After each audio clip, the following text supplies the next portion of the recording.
from KSAT 12. Good Morning San Antonio starts right now. The bodies of two people found under a bridge on the city's northwest side. What police are saying about how they died.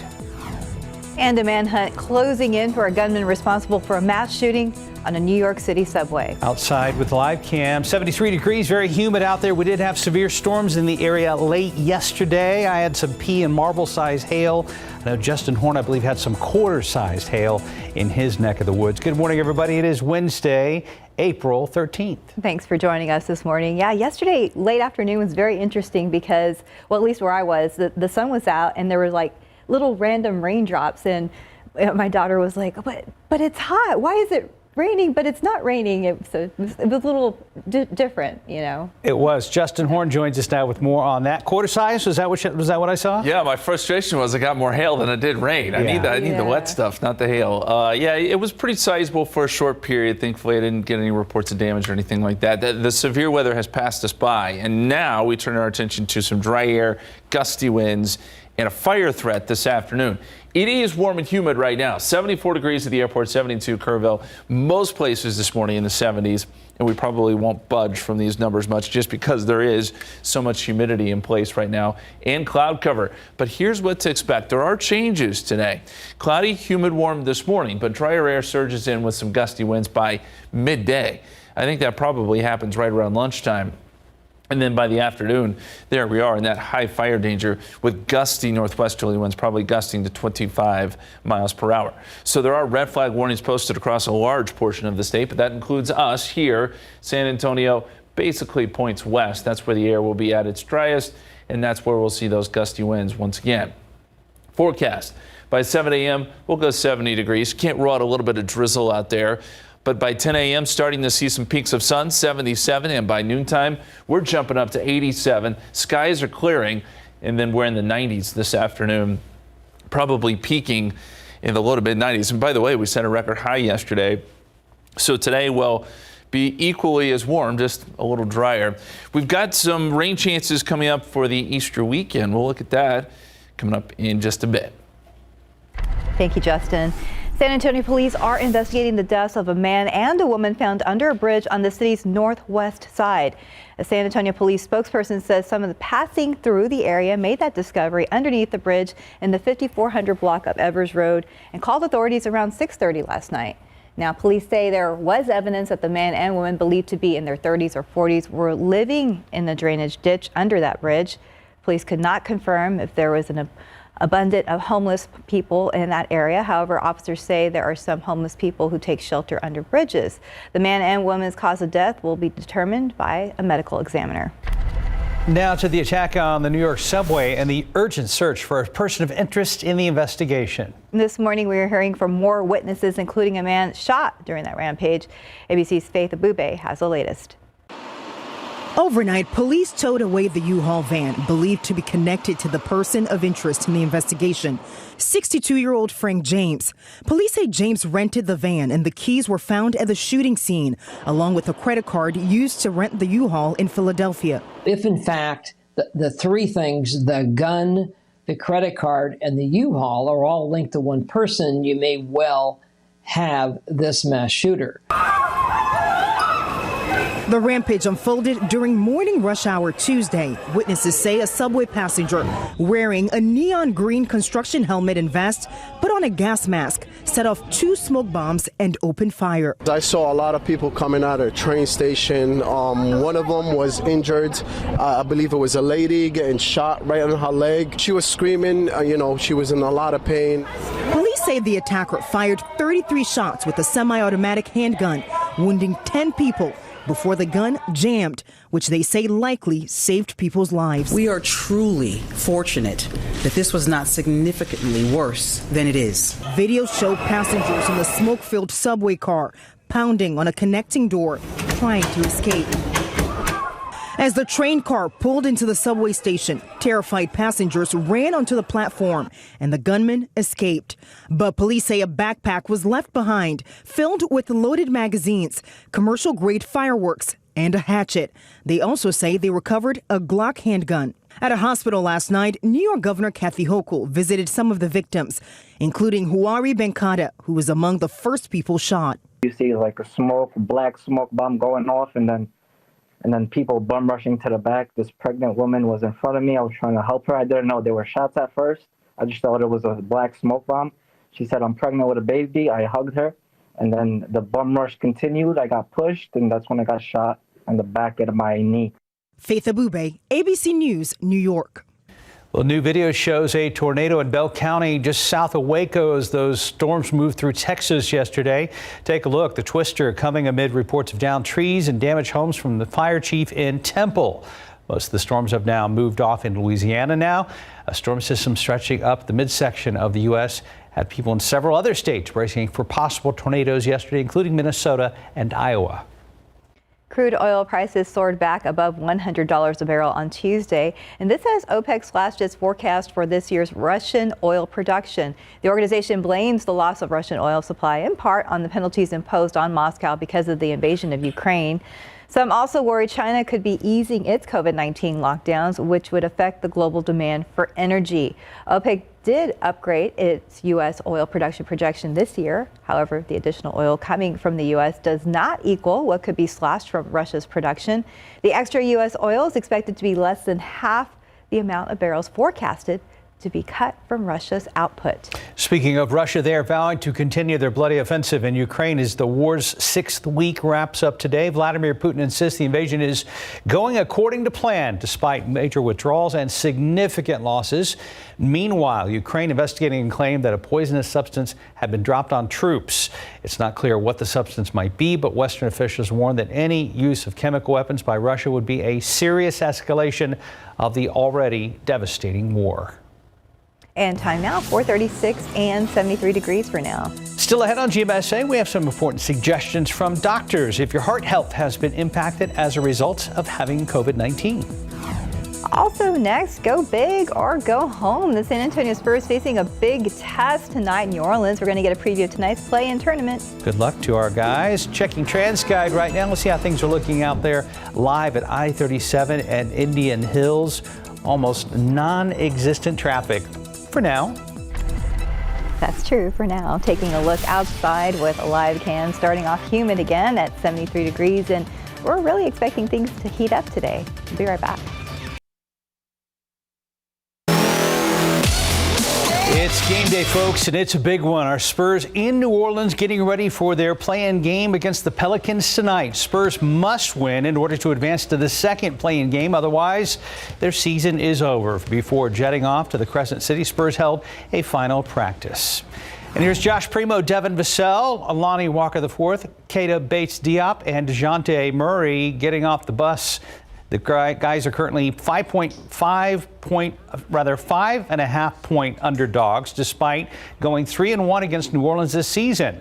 Spurs Pelicans playing game will be nationally televised, a first for the Spurs this season, and that's special for them because it will give the Silver and Black a chance to make a statement on TVs from coast to coast.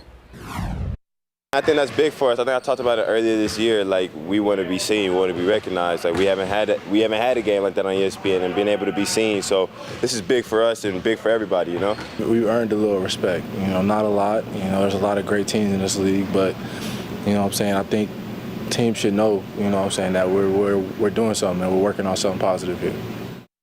Here's the matchup tip-off set for 8 o'clock tonight. Rather 8:30 tonight on ESPN. My correction there.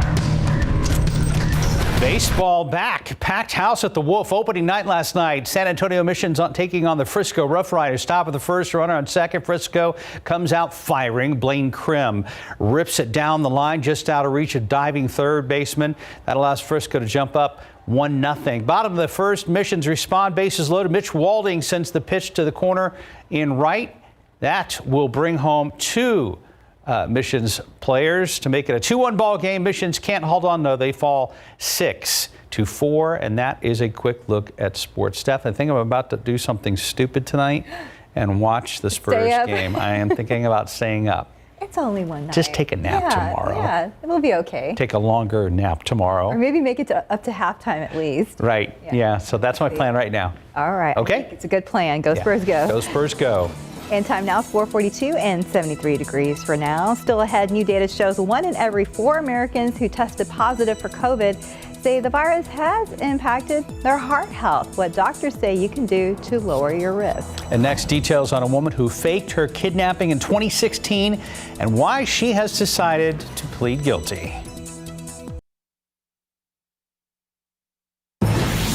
And welcome back. It's 4:45. A woman who claims she was abducted by 2 women back in 2016 has agreed to plead guilty and admit the kidnapping was a hoax.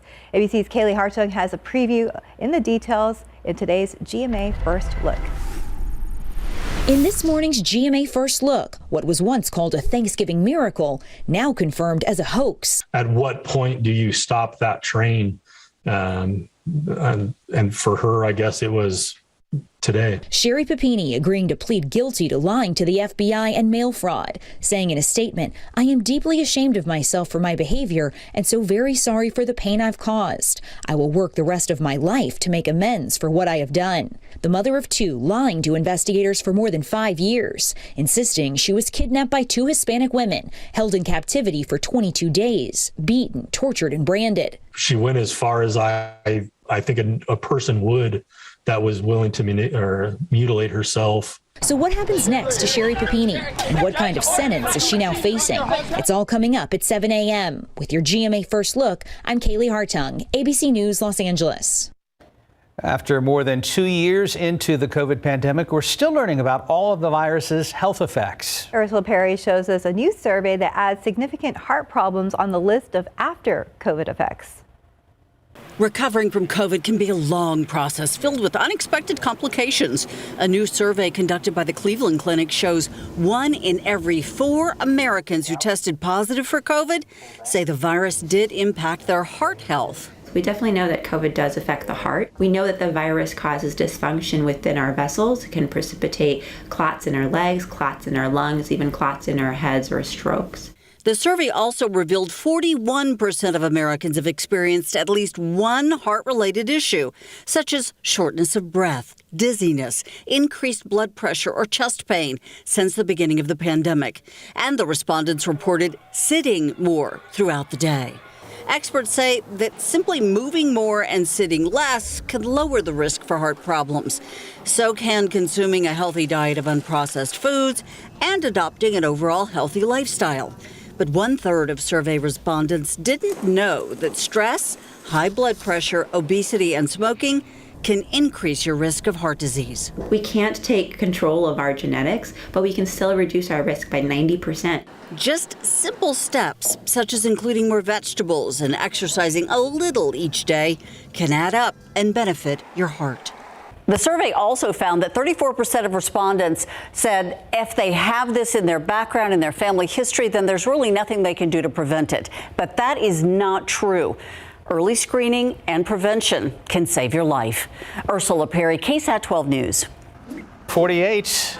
Quick look at the roads and trends guide. It was pretty quiet earlier. Another look there at I-37. Pretty quiet on this camera as well. Justin, are we done with the rain for now? We are, okay. Unfortunately. Boy, we could use a lot more than what we got. It was not much. The airport really didn't even register rain at all yesterday. So we're still very much in a drought situation. And you go outside this morning, it still feels very sticky, very humid. We have a lot of humidity in place for now. That does not last. And the temperatures are warm. 74 degrees at the airport, 78 Stinson, 74 Kelly, 74 at Randolph. When you have this much moisture in the atmosphere, you just can't get those temperatures to cool down. So we're going to start off with these warm numbers and end up pretty hot this afternoon. 78 Del Rio, 76 in Pleasanton, 70s to go around. That is the theme this morning. The dew points are in the 70s too, so that's very much in the oppressive category, but I mentioned that change. There it is. It's in the form of this front here, and as we go forward in time, that front sinks south. I think it's through here by about midday, and behind it, look how dry the air is. You get dew points in the negatives, single digits. That is extremely dry air, and that's where you start to become concerned about the wildfire risk. Now, our dew points won't be as low as they are out in West Texas, but we'll still have dew points in the 20s and 30s, which is more than enough to help create some of those grass fires. So red flag warnings are in effect for a large portion of Texas today. And any fire that develops, because we're going to get some gusty winds too, can spread very quickly. That's what we have to be worried about. Wind gusts are going to be terribly strong, but we're talking 20 to 25 out of the north and west, and that, again, is enough. Yesterday was a busy day, as you know. We had some storms around the area, at least for some of us. We had these larger hailstones up on the city's north side. This was near quarter-size hail, and this was sent in by Gulf Yankee 5. So we appreciate the pictures, by the way. One or two storms, again, wasn't enough to bring good rain to the area. But there were some reports of tornadoes yesterday along I-35 near Salado, between Waco and Salado-Colleen area. 3 here in Texas. We had 129 hail reports total across the country yesterday. It included quite a few right here around San Antonio and then stretching up towards the Dallas area. And then as you look at the bigger picture here, a lot of reports also up across the Midwest. This was a huge storm system, and it marches east today. The severe weather risk is there again from Shreveport to Memphis, Little Rock, St. Louis up to Indianapolis. There's going to be a huge area of some strong to severe storms. And oh, by the way, on the backside of this thing, we've got blizzard conditions in North Dakota. So a pretty strong, good-looking spring system. For us, we start off with a cloud cover, 10% chance of maybe some drizzle this morning, but it's not going to be anything significant. By 7 a.m., 70 degrees. Then we start to see the clearing, 77 by 10 a.m., and then you notice temperatures start to jump. That's that dry air coming in. Yes, there is a front coming through, but it does not cool us down. In a way, it actually kind of allows temperatures to warm up because we have that dry air surging in, and dry air tends to warm up quicker and more efficiently. So we're going to be up into the mid-90s for highs today, mostly sunny, and there are those winds out of the northwest 10 to 20, but gusting higher than that. Extended forecast. We're going to go 86 Thursday, Good Friday 85, partly cloudy. I think we could see some morning clouds on Friday, but no big deal. Saturday, Sunday, you see the rain chances there? Do we need to be worried at this point? I don't think so. There is going to be some isolated storms, I think, in the afternoon, some pop-up stuff. And it is that time of year where conceivably if something popped up, it could be on the strong side. But I don't think this is going to ruin any Easter plans. Just keep an eye on the radar, keep an eye on the KSAT weather app. Otherwise, it's warm and spring-like through much of that forecast. I've got a college buddy who lives up near Salado and saw that Twister video yesterday, about like a mile from their house. It was incredible to watch, and you could see on radar, you could see the tornado and the debris ball and the spin. It was scary looking. All over with now. That is scary, but it's that time of year. Yep. It is. Thank you, Justin. 452, about 73 degrees. And coming up next, Hollywood remembers comedian and actor Gilbert Gottfried.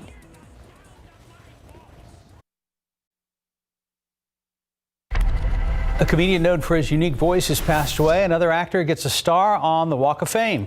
For the latest of what's happening in Hollywood, here's ABC's Jason Nathanson. Ladies and gentlemen, I hope you can hear the sound of my voice. Many in the comedy world remembering comedian Gilbert Gottfried, who died Tuesday. Seinfeld star Jason Alexander saying Gottfried made him laugh at times when laughter did not come easily. Seth MacFarlane says Gottfried was a wholly original comic and an equally kind and humble guy behind the scenes. And actress Marlee Matlin tweets that Gottfried was funny, politically incorrect, but a softie on the inside. Gilbert Gottfried was 67. Join me in this celebration of our planet's greatest national parks and wilderness. There are thousands of national parks in the world, and today Netflix is going to take you to 5 of them with Our Great National Parks. Producers James Honeyborn and Sophie Todd are veteran nature documentarians telling me you'll see some stuff you've probably never seen before, like hippos body surfing in Africa. Also, you can just see the joy on that hippo's face. I mean, I don't want to anthropomorphize them, but he usually goes into that water. It's just, it just looks like he's having the best time.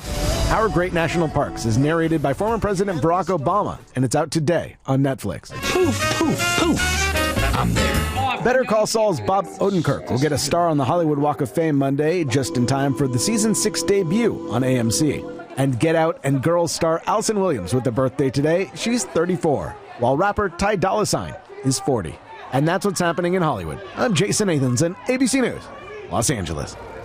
And time now is 4:57 and 74 degrees for now. Still ahead, latest on Russia's latest move as it continues to attack Ukraine. We'll tell you how many millions of dollars President Biden is expected to send in military aid.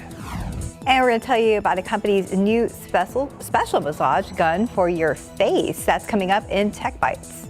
And checking TransGuide right now, very light traffic, 410 at Callahan, 410 at Broadway. Bet it's a different story, though, on places like I-35. We'll check in with Stephen Cavazos, who is here. We'll talk to him coming up. Live from KSAT 12. Good Morning San Antonio starts right now. President Biden is committing hundreds of millions of dollars more for Ukraine. I'm Micah Jachi reporting in Washington. Coming up, how Putin is responding to Ukraine's resilience. Outside with live cam, storms late yesterday, humidity this morning, and the heat returns. We'll talk to Justin, who is in for Mike, coming up. Good morning, everybody. It is Wednesday, the 13th. Thanks for joining us today. Hope you've had a good week so far. You know, I know we were spoiled with nice weather last week. I'm not ready for the 90s again. I'm not either, but guess what? That is the reality, isn't it, Justin? That is where we're headed. And yesterday, by the way, we set a record, 94 degrees, record heat. So we're going to be right back in that range today. The one difference is that yesterday was humid. Today will be rather dry. We've got some desert-like air headed our way. I want to show you the time lapse. Had those storms yesterday evening. Things cleared out, but as we got into last night, you see the clouds filling back in.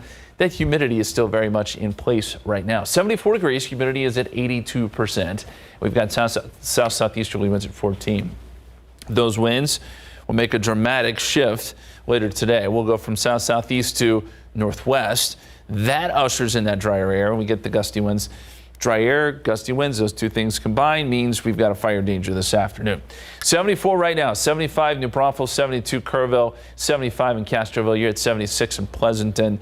Most of us did not see rain yesterday, so didn't really get a chance to wash that oak pollen out of the atmosphere. And boy, those numbers were really high yesterday, 11,040 in the very high category. I'm guessing it'll be in that range again today. We'll get that pollen count in here in a couple of hours. We'll let you know. That red flag warning, I mentioned that high fire danger, it's in place through 10 a.m. through 8 p.m. this evening. Does include San Antonio, really much of our area. We've got to be careful this afternoon. Forecast temperatures, we're up to 87 by noontime, and then later today, 94, your high temperature. But it's a dry heat, so there's that for those who don't like those hot temperatures, and it does cool down some tomorrow. Let's check in on the traffic now and see how things are going for the morning commute. Stephen, good morning to you, sir. Morning, and way better than yesterday, Justin. 5:02. We are not really seeing a lot of folks out there on the roadways. Different story than yesterday, but listen, we're not complaining about that. Let's get a look and drive around town. 410 at Callahan. We see just a few folks out there getting their morning started early with us, so just make sure to drive carefully. But it looks like you're basically going to have the roads to yourself this early in the morning. Now, let's again take a look. 410 at Old Pearsall. One or two folks out there. 281 at Bassey. A quiet start to this Wednesday morning, and that's what we're seeing here on our map. More green than anything else. Of course, we know that there's a few construction spots, and we're going to get to that a little bit later on in the newscast. But thankfully, if you do have to head out the door, there will be nothing that's going to cause any slowdowns for your commute. And that's the same if you are traveling into San Antonio from any of these communities. Neighbors up in Bernie, I-10 eastbound, 25 minutes to downtown San Antonio. 28 if you're traveling in from 281 in Bulverde. So remember, take it a little bit slow. 28 minutes is a little bit slower than usual in terms of that travel time, and 26 minutes if you're coming in from New Braunfels on 35 southbound. So no need to rush out the door, but nothing really that's going to cause that delay this early. But we'll take a look at some construction spots as we drive off into this new Wednesday morning. Guys. Thank you, Stephen. Along with a red flag warning, a disaster declaration now in place here in Bexar County due to wildfires. County Judge Nelson Wolf says the declaration means no outdoor burning will be allowed. On April 19th, county commissioners plan to extend the burn ban. The wildfire Joint Base San Antonio Camp Bullis shows just how dangerous conditions can be in our area. Flames sparked over the weekend. Right now, that blaze about 90% contained, but it's burned more than 3,000 acres. The cause of the fire has not yet been released. The process of busing migrants from border cities like Del Rio to Washington, D.C. has already started less than a week after Governor Greg Abbott announced aggressive action ahead of the ending of Title 42.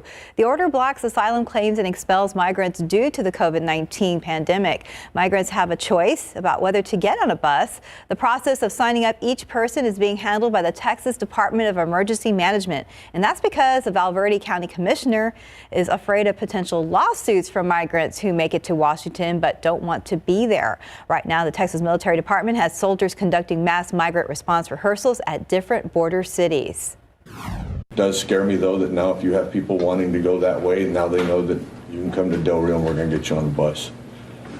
So it's sort of good and bad. The exercises are tied to that in that we do not want to be caught flat-footed in the event that something does occur. Colonel Nolan says the mass migration response rehearsals will continue weekly, with a larger exercise planned just before Title 42 comes to an end on May 23rd. Governor Abbott's plan includes enhanced truck inspections at the border, and some people are protesting that. It's led to a backup in the Rio Grande Valley. Some people are even traveling about 30 miles from that area just to get across. Ag Commissioner Sid Miller is concerned this will cost truckers carrying produce, which will eventually lead to higher prices. Miller says the state should shift its efforts to fight the end of Title 42.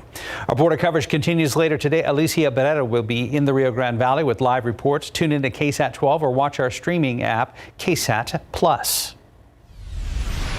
Now on to the war in Ukraine. Ukrainian officials continue to uncover more evidence of brutality at the hands of Russian troops. This as the United States is preparing to send Ukraine even more assistance. ABC's Ika Jachi is in Washington with more.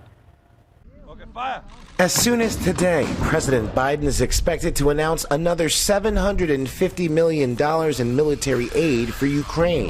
Biden used the term genocide for the first time yesterday to describe Russia's actions in Ukraine. Putin is just trying to wipe out the idea of even being able to be a Ukrainian. And the evidence is mounting. The Pentagon believes Russia is now focusing on controlling eastern Ukraine. A new satellite image of Mariupol shows heavy damage to this sprawling plant, which is one of the largest iron and steel factories in all of Europe. It's obvious that the Russians want Mariupol because of its strategic location. Look, I don't have perfect knowledge of every missile or long-range fire that the Russians are firing into Mariupol. It continues to be under attack from airstrikes.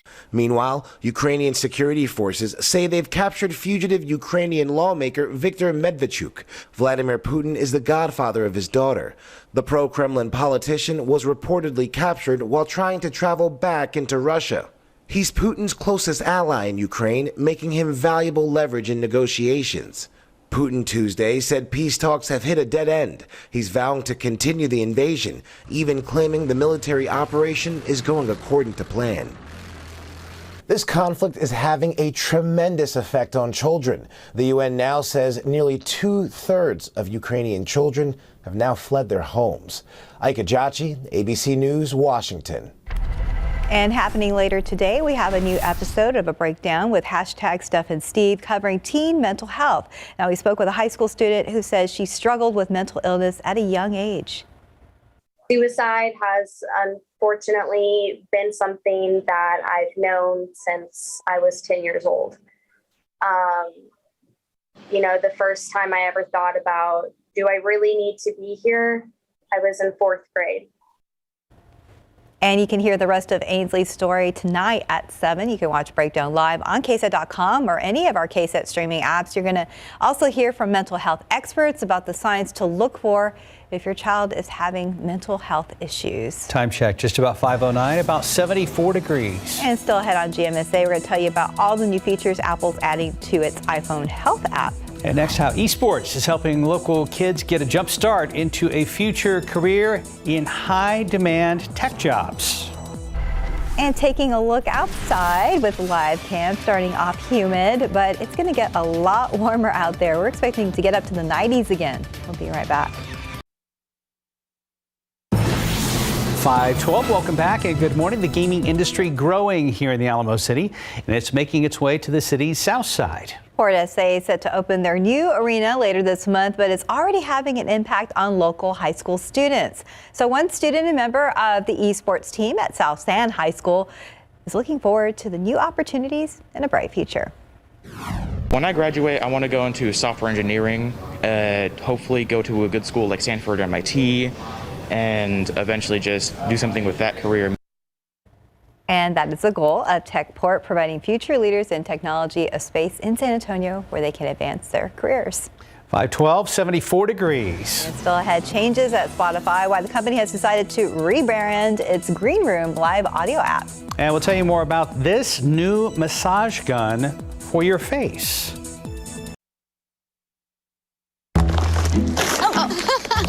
Blue Buffalo, huh? Yeah, Purina One. Yeah. I used to feed Purina One, but then I read the ingredients. Oh, yeah? Yeah, it's right there.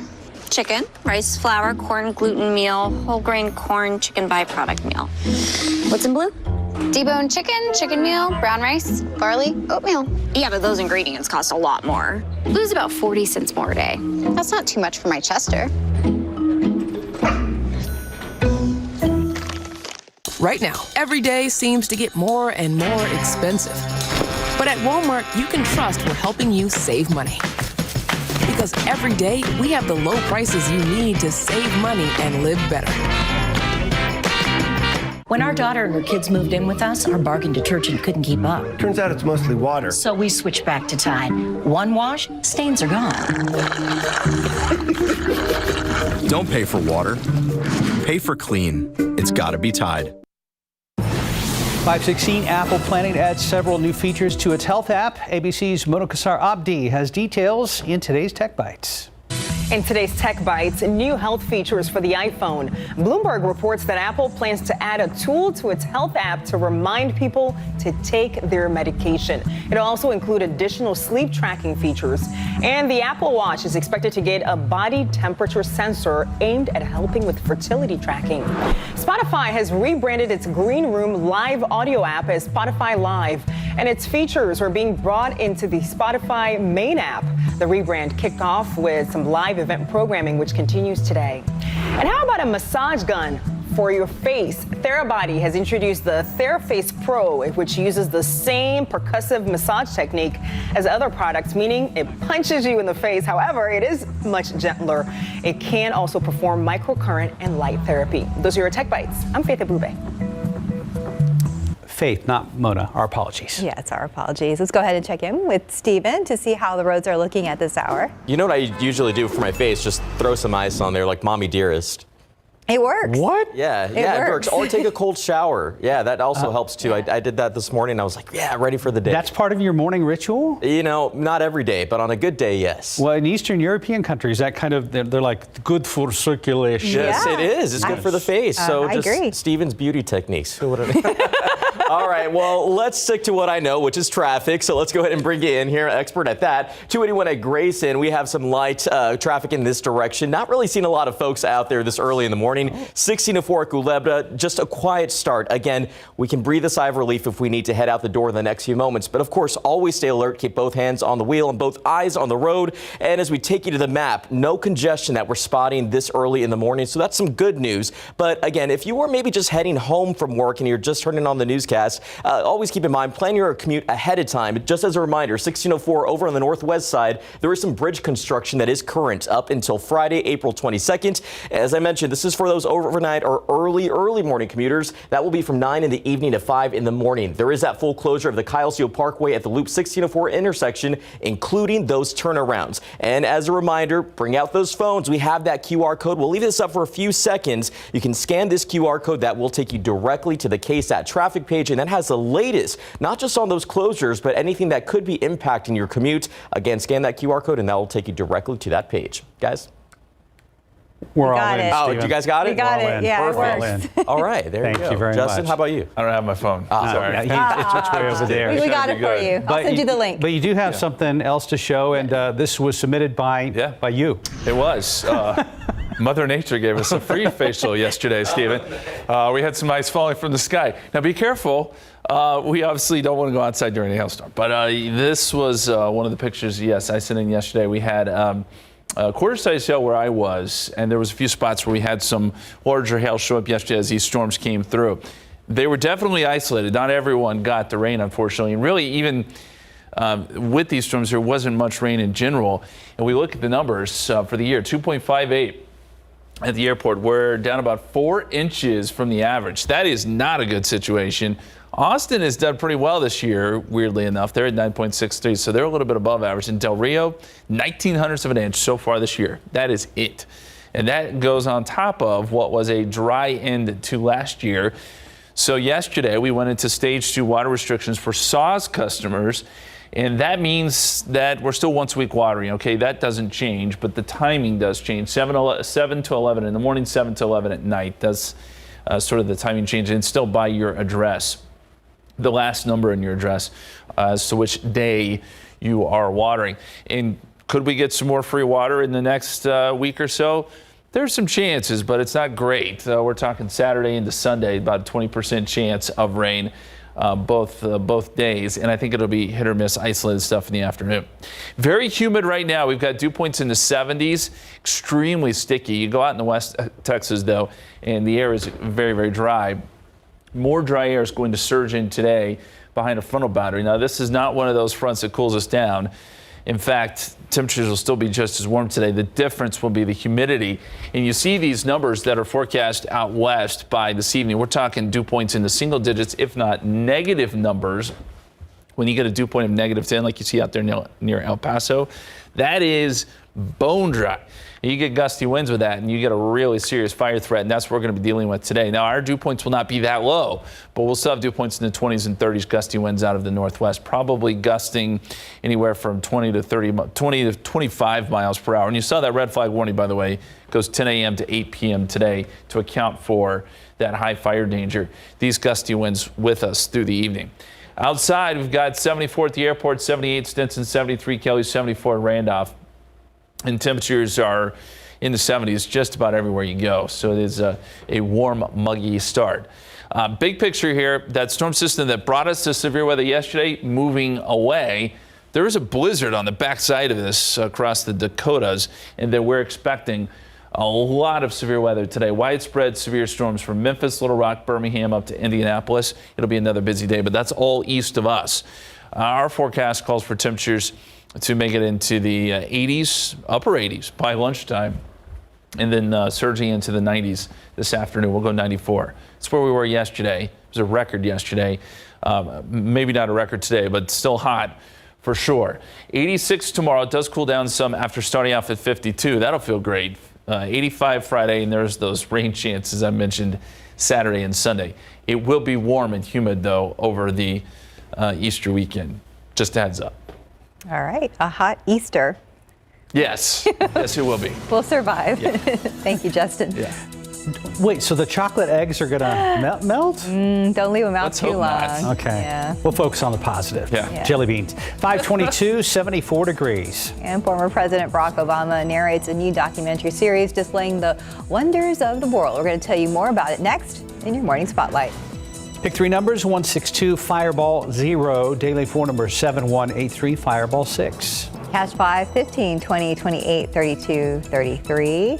And your Mega Millions 2, 8, 14, 20, 31. Mega Ball 17, Mega Plier 2. Good luck. Just about 526. If the pandemic has kept you from traveling for the last couple of years, a new streaming series has arrived to show you amazing sights around the world. CNN's David Daniel has a preview in today's Hollywood Minute.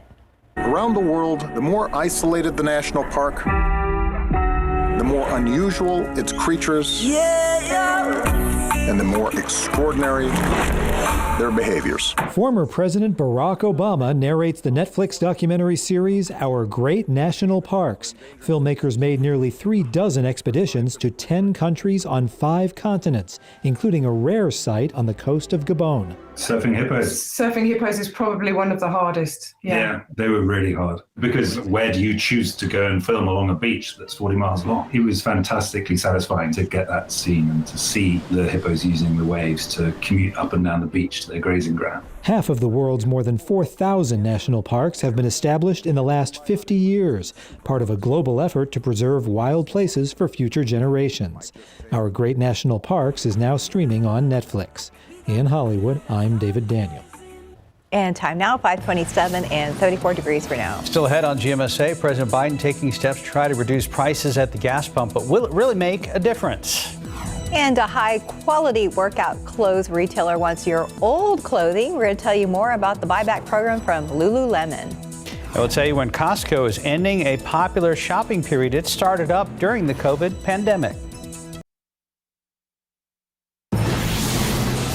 Making headlines this morning, President Biden changing the rules so gas prices will go down, but will it be enough? And taking a look outside with a live cam, we're at 74 degrees for now, but later this afternoon, lots of sunshine. And good morning to you. It's Wednesday the 13th. Thanks for joining us today. Hope you've had a good week so far. It's getting really hot in the afternoon now. Really, really warm. And Justin, you mentioned earlier we tied or broke a record yesterday? Yeah, 94 degrees. It was we tied the record yesterday for the high. We're going to be right back there again today. So yes, the heat is there. And Steph, I mean, you didn't like the cold weather. Now you don't like the hot weather? I want the Goldilocks forecast. Okay, that's fair. Yeah. That's fair. We get a couple weeks a year like that.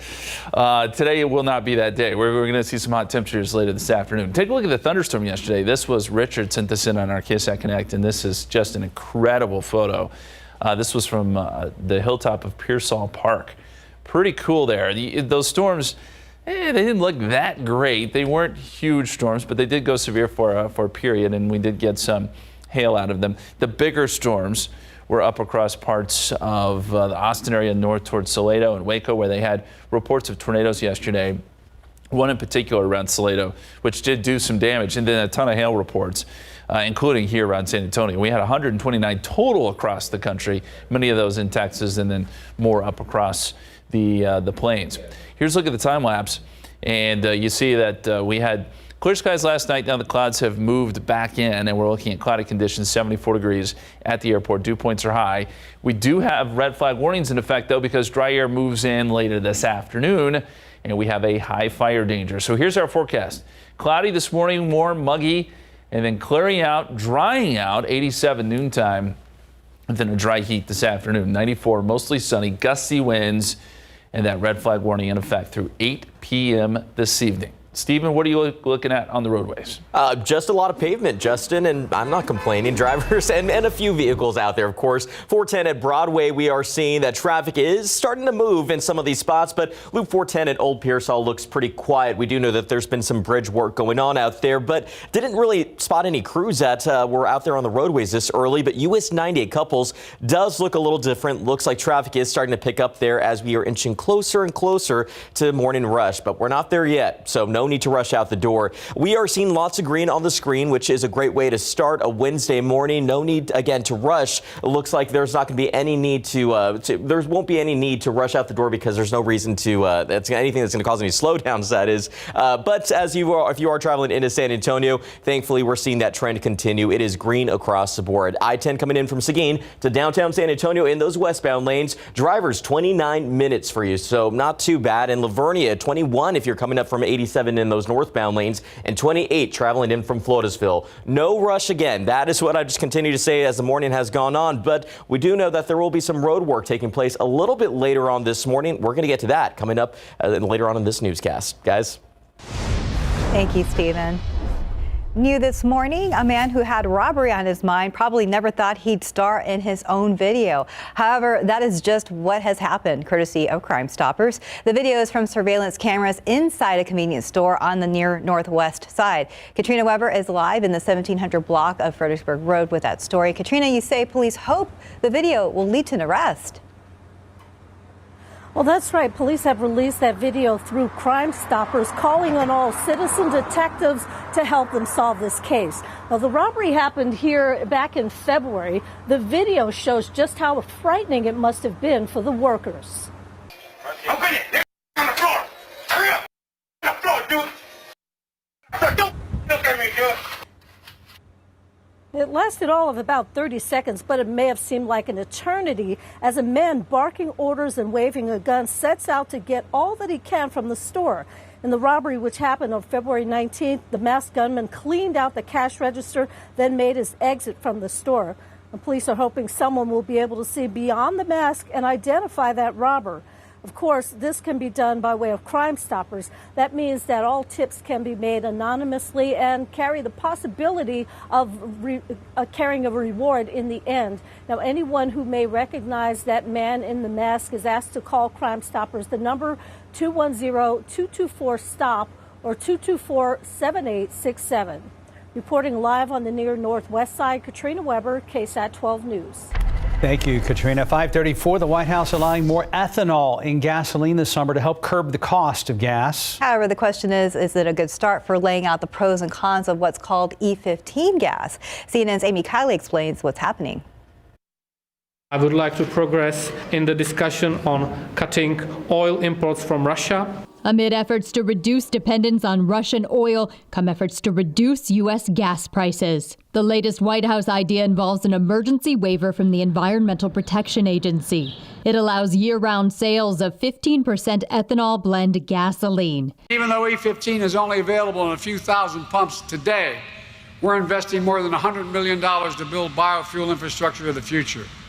Things like blender pumps. Ethanol comes from plants like corn, so its biggest advantage is price. Experts say E15 gas could be up to 10 cents a gallon cheaper than regular fuel right now. But the EPA has a reason for capping ethanol content at 10% during the summer. It creates more smog than normal gas because it evaporates faster and reacts with sunlight. Summer weather can make that worse. Ozone smog isn't just an environmental problem, it's also a health concern. It can cause breathing issues for groups such as seniors, people with respiratory issues, and outdoor workers. Some Republicans say broader action is needed to really lower gas prices. We can be energy independent again. The administration needs to take the shackles off of domestic production. One of the advantages of being vice president is I get to drive my own car again. One of the disadvantages is I get to pay for my own gas. I'm Amy Kiley reporting. New study suggests the rate of serious injuries in Amazon warehouses in the U.S. was more than double of non-Amazon warehouses last year. The Strategic Organizing Center, a coalition of 4 labor unions, published the report, found that Amazon employed 33% of all U.S. warehouse workers in 2021, but was responsible for almost half of all injuries in the industry. There were more than 38,000 recordable injuries at Amazon facilities last year. Among those, about 34,000 were considered serious, where the workers could no longer perform their jobs or had to miss work. The study used 2021 injury data that Amazon submitted to the Labor Department's Occupational Safety and Health Administration. And Congress has asked the Federal Trade Commission to investigate an NFL team. The House Committee on Oversight and Reform says it found information and documents that show a possible pattern of concerning business practices within the Washington Commanders organization. Now, the letter says the team's owner, Daniel Snyder, may have taken part in an unlawful financial conduct that may have impacted thousands of fans and the NFL. A spokesperson for the Washington Commanders says the team denies the allegations and will continue to cooperate with the investigation. Time check, it's exactly 5:38, 74 degrees. And still ahead, why a high-end athletic clothing store wants to venture into selling your used athletic attire. And if you worked from home last year, what exactly can you write off when it comes to taxes? A tax expert lets you know what you need to know next. And a look outside with live cam. Only 74 degrees for now, but we will be reaching the 90s this afternoon. We'll be right back. Welcome back. 5:40. Did you work from home in 2021? Did you start your own business or earn money through a side gig? ABC's Em Nguyen explains what impact those can have when filing your taxes. Working from home has become the new normal for many Americans. But before you try to write off a portion of your utilities from last year, keep in mind that you might not be eligible for the home office deduction. Keep in mind, this is if you're self-employed that you will qualify for this deduction. If you're basically working a 9-to-5 for an employer, you're not able to claim this deduction. Self-employed includes business owners and independent contractors, and in those cases, you may qualify for a number of additional tax breaks. So for those individuals who are self-employed, not only are your home office deduction, but you can take additional expenses when it relates to maybe traveling, transportation, advertising. In this case, it's really important that you keep a track of all of your expenses. You have backups for this. You want to have the evidence of all of these expenses and report them. If you pursued a side gig like an Etsy shop or dog sitting service, to be honest, anytime you make $1 or so, you do need to report it to the IRS, give or take, right? And so if you are making money from a side gig or a hobby, you will need to report that income on your tax returns. That includes income that you received, through Venmo or PayPal, a check. The IRS has a threshold, and above that threshold, you will get taxed, but it's still important to report any and all income. The good news, your side gig may qualify for those home office and business expense deductions. M1 ABC News. Now 5:42. And are you ready to take home a new pet? We're going to check in with the Animal Defense League next. It is kitty cat time here, and Julie's here from the Animal Defense League. And who is this little guy? I love the black and white markings. Oh, isn't he cute? This is Sprinkles. He is a 5-month-old kitten/teen cat. And a lot of times cats don't like all the lights and TV cameras in here, so they get a little bit feisty. But he is just sweet as can be. He's very sweet. He's a little bit wiggly. He's young, but he's really loving. He's actually one of the staff favorites. He's a real sweet boy. Hi, little boy. He is ready for adoption. He came to us from ACS. So he was a little banged up when he came. He went to the hospital. He had an upper respiratory infection, and he actually had a lot of abscesses on his body. But he's in great health now. We fixed him all up. And I'll tell you what, he has got the most beautiful light green eyes. He does. He's really handsome. He's a pretty boy, and he's going to be a really loving pet. What y'all got going on? Well, our big thing right now is that kitten season is here. We've been talking about how it's coming, and it is here. We have about 200 kittens that we need to bring out of foster into the facility for adoption. And so with that said, that pipeline is going to keep going. So we need people to sign up to foster for us. That means bottle feeding kittens. That's a really vulnerable population.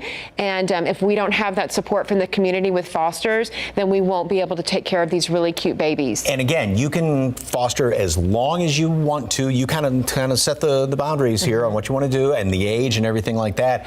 Great experience for the kids too to take care of these little ones. But it's like having a baby. You're up in the middle of the night with the bottle feedings and all that. Yeah, but it's really fun. It's super cute. It's super sweet. Again, kittens are really easy house guests though. They're really cute and easy. And kids get volunteer hours as well. So if you'd like more information on that, and we're on borrowed time right now with the squirmy little kitty, head on over to the Animal Defense League, 11300 Nacogdoches, Paul Jolly Center for Pet Adoption. 655-1481 is the number to call. Thank you, dear.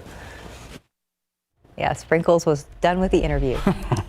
In your morning consumer headlines, Costco will no longer set aside special hours for their senior customers. Starting April 18th, those 60 years and older healthcare workers and first responders will no longer have dedicated days to shop. Now, Costco created senior hours 2 years ago to help those considered most vulnerable and at risk for COVID-19. The retailer tried to drop this option last July, but ended up pulling it back from 5 days to a week, just two, because COVID numbers were continuing to rise. Lululemon wants to buy back your used workout clothes, just not too used. The high-quality athleisure brand announced a new resale program called Lululemon Like New. Starting April 22nd, you can go to any Lululemon store in the U.S. and exchange your gently used Lululemon items for an e-gift card. The value of the gift cards will depend on the type of item traded in and its condition, from $5 for shirts and shorts to $10 for sweatshirts and leggings to $25 for coats and jackets. The chain will evaluate and clean the items, then offer the approved items for resale on Lululemon.com. I was just talking to Mark about that. You have to have a lot of items to make anything or to walk away happy. Yeah. But you think some people will take advantage of the program, right? Yeah, I think those who actually have a lot that maybe they haven't worn in a while, and they just want maybe the new style. Maybe for those customers. I think we have a lot of sellers. I don't know how many buyers there will be, but maybe they're thinking that's kind of an untapped market out there. Right. It depends on how discounted it is. If it's super discounted and it's Lululemon, then maybe. Maybe. All right, 10 till. We'll go ahead and check in with Stephen Cavazos.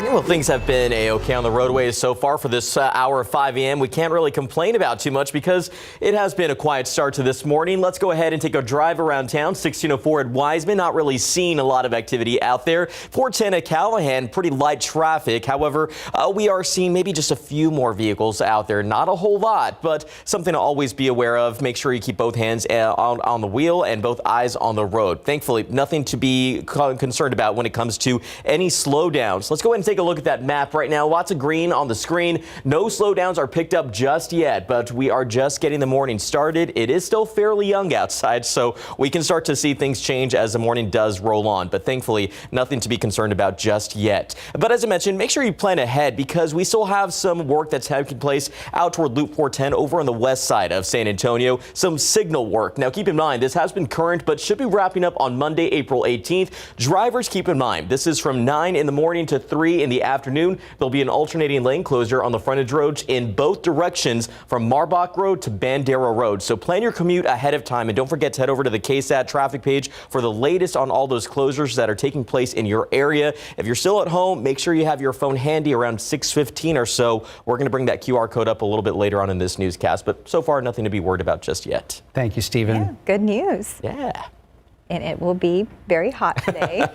Yeah, it's another hot day. It's a dry heat today, though, so that's the difference. We don't have the sticky heat like we did yesterday, where those temperatures skyrocketed, and then we got some thunderstorms. This is a product that is pretty useful that we have in our system, where it can show you where the smoke and where potential fires are. And I know it's kind of hard to see right now, but there's a couple red dots out here across parts of West Texas. There's a fire there just northwest of Midland. And yesterday was a pretty busy day fire-wise across West Texas. We're going to get some northwesterly winds a little bit later today, so I was curious if some of that smoke may be blowing into our area. So far, it doesn't look like there's a ton of smoke out there. But we'll also be using this today to look to see if there's any fires that develop in our area. We'll be able to track those for you, and we'll let you know. It's going to be one of those days because, yes, it is humid right now. We've got dew points in the 70s. Very, very sticky air, but that dry air is headed in our direction. There's a frontal boundary, and this is not one of those fronts that cools us down, unfortunately. It's one of those fronts that just draws in that dry air from the north and west. The dew points behind it are already pretty low, but the air gets even drier as we go into later this afternoon. We'll be looking at dew points anywhere from the teens to 20s and 30s, but out across West Texas, dew points will be in the single digits, if not negative numbers. Very, very dry air combined with gusty winds, and that means there is a large, significant fire threat today stretching from basically the valley all the way up to the Texas Panhandle. You split the state in half. The whole western half of the state is going to be under the gun today when it comes to the potential for grass fires, and that includes our area. And San Antonio. So just a few reminders here. No campfires. Obviously, avoid using tools that create sparks. You'll want to dispose of cigarettes properly. Don't drag trailer chains. We see that a lot. It causes fires on the sides of the freeways. And you don't want to park your vehicles on the grass. Forecast, very humid through the morning time. Then the sun pops out. That dry air arrives, I think, about midday. And then after that, the air gets very dry. Temperatures race upwards. 93 by 4 o'clock, 94 by 5 p.m. with those northwesterly winds, probably gusting 20 to 25. Dew points are very low today. The good news is they start to jump up as early as tomorrow and really pick up Friday through the weekend. And so it will be quite a bit more humid for Easter weekend. Right now, 74 degrees and cloudy at the airport. We did see some hail yesterday. We're still looking and getting some of those pictures in on our KSAT Connect. We appreciate them as always. That severe weather, we saw quite a bit of it here around Texas. And there's going to be more of it today as you get across parts of Arkansas and Tennessee, Alabama later this afternoon. Some widespread severe weather there. We are done with that. Just the fire danger today. 94 degrees, 86 tomorrow, 85 on Friday. Some rain chances over the weekend. Just some isolated storms both Saturday and Sunday should not interrupt your Easter plans. Yeah, I can't believe Easter weekend already coming up. It's already here. Mm-hmm. First fiesta, then Easter. Yes. Very quick. Yeah. 5:53, about 74 degrees. And let's look at your winning lotto numbers. There's pick 3, 162, Fireball 0, Daily 4, 7183, Fireball 6. Your cash 5 numbers 15, 20, 28, 32, 33. Mega Millions 2, 8, 14, 20, 31. Mega Ball 17, Mega Plier 2. Good luck.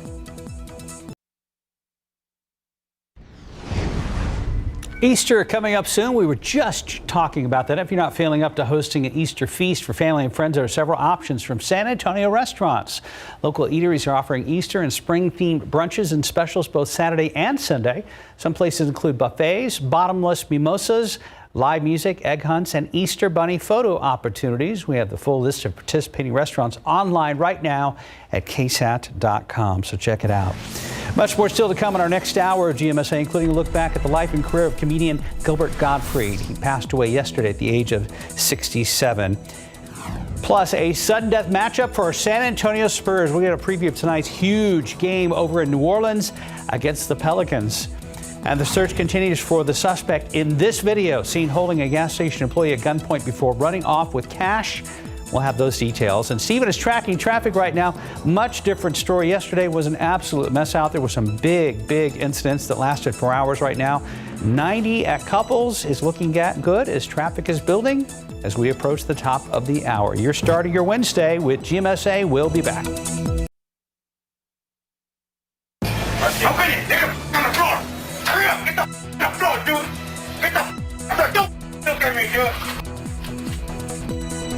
San Antonio Crime Stoppers trying to find this person who held a gas station employee at gunpoint before taking money out of the register. We're going to have all the details. President Biden is committing hundreds of millions of dollars more for Ukraine. I'm Mike Ajachi reporting in Washington. Coming up, how Putin is responding to Ukraine's resilience. Ladies and gentlemen, I hope you can hear the sound of my voice. This morning, we're taking a look at the extraordinary career of Gilbert Gottfried after the famed comedian passed away from a long illness. And taking a look outside with Live Cam. We are starting off humid, but things will heat up once again this afternoon.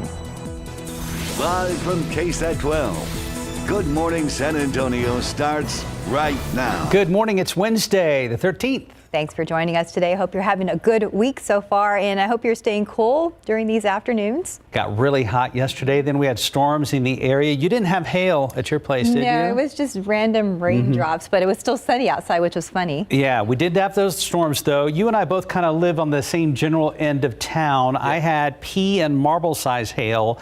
How about you? Quarter size, actually a little bit bigger than quarter size, but thankfully it didn't last very long. Right. Didn't notice much damage, and I hope that was the case with most everybody. The unfortunate part was, I think I got more hail than I did rain, and we really need the rain. It did help to wash some of the pollen out. I noticed there was a lot of pollen in my driveway, but it's still very high. Oak's going to probably be in this range again today. It was at 11,040 yesterday. No good. Molds are at 370. We get that pollen count in here in about an hour. Of course, as always, we'll pass it along. Here's what to expect today. Cloudy, humid, and warm to start. By midday, dry air starts to surge into the area. We get gusty winds. That means there is a high fire threat this afternoon, and it will be windy as we get later into today. Live cam outside. Cloudy skies at the moment. 74 degrees at the airport, all the way up to 78 at Stinson. No cool down. I mean, no cool down. South-southeasterly winds at about 9 miles per hour. It's just so humid. These temperatures are not being allowed to fall this morning. 74 Kelly, 74 at Randolph. Red flag warnings in effect today for a large portion of our area. High fire danger. Those fires can spread very rapidly. That'll be the main concern today. Your forecast hour by hour. 71 at 8 o'clock, 73 by 9 a.m. Cloudy, maybe a little bit of drizzle, but we don't expect much at all. By noontime, 87, mostly sunny. That dry air is here, and then those temperatures start to really jump up. We were at 94 yesterday. We'll be right there again today. The difference will be it's more of a dry heat, low humidity this afternoon. As we said, those gusts 20 to 25 out of the north and west. We do have some rain chances coming up over Easter weekend. Not big rain chances, but some chances nonetheless. We'll talk about that in just a few minutes. But let's get over to Steven now. Yesterday was pretty wild. How's today looking? Wonderful. Wonderful Wednesday, Justin. And thankfully, we've seen traffic stay pretty steady for the last hour and a half or so. But 6 a.m. is the hour where things really start to change. So make sure you are taking it easy out on the roadways. There's I-10 at Frio. It is looking busier there, and that was a big problem spot yesterday. If you recall, that 18-wheeler that caught fire. But thankfully, nothing that is going to slow drivers down this early. But it is still a very young morning. Let's go ahead and take a look at the map because, as I mentioned, things really start to change at this hour. 410 northbound at Presa, we do have a stalled vehicle that was reported, and that is what we see continue as we take a drive over here to I-35 northbound at Eisenhower, another stalled vehicle that's been reported. So check those vehicles before you get out on the roadways and make sure that you are moving over or slow down anytime you see those flashing lights out there. Let's go ahead and show you how the metro area is looking at 6:04 a.m. Not a whole lot to report just yet, and if you are traveling into San Antonio from any of these communities, good news is it is green across the board. Still pretty pleasant from Pleasanton on I-37 northbound. 28 minutes to downtown San Antonio. For our friends out in Castroville, well, the drive time is just 19 minutes in those eastbound lanes of 90 and 17 minutes traveling up from 35 northbound and Lytle. So we'll watch the roads closely. Thankfully, we're off to a steady start, but as always, make sure you do the same. Guys. Thank you, Stephen. This morning, San Antonio police and Crime Stoppers are asking for your help to solve a pair of cases. The first one happened on February 19th at a VP Fuels gas station. Open it! Get the on the floor! Hurry up! Get the on the floor, dude! Get the floor! Don't look at me, dude! Now, this is security video from that gas station on Fredericksburg near I-10 and Woodlawn. You can see the scary moments. A man with a gun threatens a store employee before grabbing money from the register and taking off. It's not clear exactly how much money that suspect got away with. And the second incident happened on February 23rd in the parking lot of the Big Bib over on Lanark Drive, not far from Kruger Middle School. Investigators say 2 men were seen getting out of this truck on your screen and started shooting at another vehicle. Now, if you have any information that could lead police to arresting either of these cases, you are asked to call Crime Stoppers. That number is on your screen. That's 210-224-STOP. Another big story we're following this morning, the process of busing migrants from border cities like Del Rio, Texas, all the way to Washington, D.C. directly has begun. This comes less than a week after Governor Abbott announced aggressive action ahead of the ending of Title 42. Now, the order blocks asylum claims and expels migrants due to the COVID-19 pandemic. Migrants have a choice about whether to get on a bus. The process of signing up each person to go is being handled by the Texas Department of Emergency Management. Val Verde County commissioners fear there could be potential lawsuits from migrants who make it to D.C. but don't actually want to be there. It does scare me, though, that now if you have people wanting to go that way, now they know that you can come to Del Rio and we're going to get you on the bus. So it's sort of good and bad. Right now, the Texas Military Department has soldiers conducting mass migrant response rehearsals at different border cities. The idea is to be prepared in case there is a surge of migrants at the border. We'll have more on this developing story in our next half hour. And be sure to keep it right here as our border coverage continues. Our Alicia Beretta will be at the Rio Grande Valley with live reports in our later newscasts. A disaster declaration now in place in Bexar County because of those wildfires. Bexar County Judge Nelson Wolf says the declaration means no outdoor burning will be allowed, none. This comes as the wildfire at Joint Base San Antonio Camp Bullis continues to burn. Right now, it's about 90% contained. More than 3,000 acres have burned. No word yet on what sparked the fire. And to the war in Ukraine, Ukrainian officials continue to uncover more evidence of brutality at the hands of Russian troops. This as the United States is preparing to send Ukraine even more assistance. ABC's Ike Ajachi is in Washington this morning with more. Good morning. The Biden administration announcing more weapons for Ukraine today, all while the president calls out Putin for his alleged atrocities. As soon as today, President Biden is expected to announce another $750 million in military aid for Ukraine. Biden used the term genocide for the first time yesterday to describe Russia's actions in Ukraine. Putin is just trying to wipe out the idea of even being able to be a Ukrainian. And the evidence is mounting. The Pentagon believes Russia is now focusing on controlling eastern Ukraine. It's obvious that the Russians want Mariupol because of its strategic location. Meanwhile, Ukrainian security forces say they've captured fugitive Ukrainian lawmaker Viktor Medvedchuk. Vladimir Putin is the godfather of his daughter. Putin Tuesday said peace talks have hit a dead end. He's vowing to continue the invasion, even claiming the military operation is going according to plan. The lead negotiator for Ukraine is striking a different tone when it comes to peace talks, saying negotiations have been difficult but are still going on. Ike Ajachi, ABC News, Washington. 6:08, about 74 degrees. And still to come, new details in the case against Sherry Papini, the woman who claimed she was abducted. You don't want to miss what she's now saying about it being a hoax. That's ahead in your GMA First Look. And could corn be the answer to lower prices at the pump? After the break, what the White House is doing to try to find a solution and why it has some concerns. And now to your morning consumer news. Wall Street hoping for a turnaround after another down day. The good news, overnight futures are pointing to a higher open this morning. The latest numbers on inflation are driving the markets. Inflation is at a 40-year high compared to last year. Airlines being hit with some of those rising costs. Jet fuel prices are up more than 30% in the last month. That's helped force a 24% increase in airfares compared to a year ago. Quarterly earnings reports from the airlines will be out today. Apple head Tim Cook again warning about threats to privacy for iPhone users. He says it's coming from proposed laws in Europe and the U.S. that would force Apple to allow apps to be installed from places other than its own app store. Well, and welcome to morning, we are remembering the comedian who kept us entertained in some of our favorite movies and shows. Gilbert Gottfried has died at the age of 67. ABC's Will Gans has a look back at his career. And welcome to the Gilbert Gottfried Show. He's the comedian who stole every show he appeared in. You fool! Gilbert Gottfried, known not only for that voice. Ladies and gentlemen, I hope you can hear the sound of my voice. But for never being afraid to cross a line or two. Oh, God, you're not David Letterman.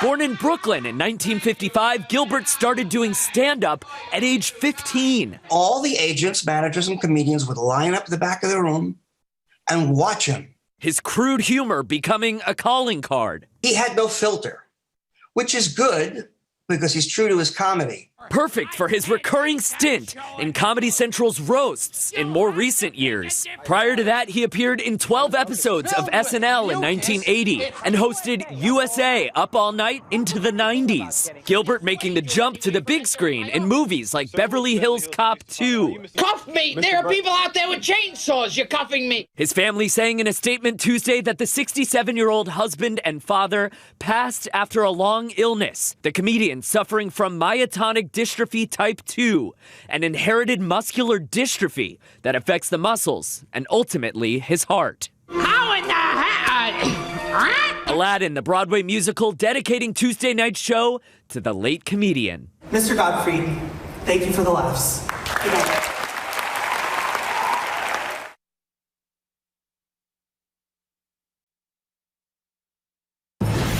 Welcome back at 6:15. New details this morning in the effort to reduce gas prices. The latest White House idea involves an emergency waiver from the EPA.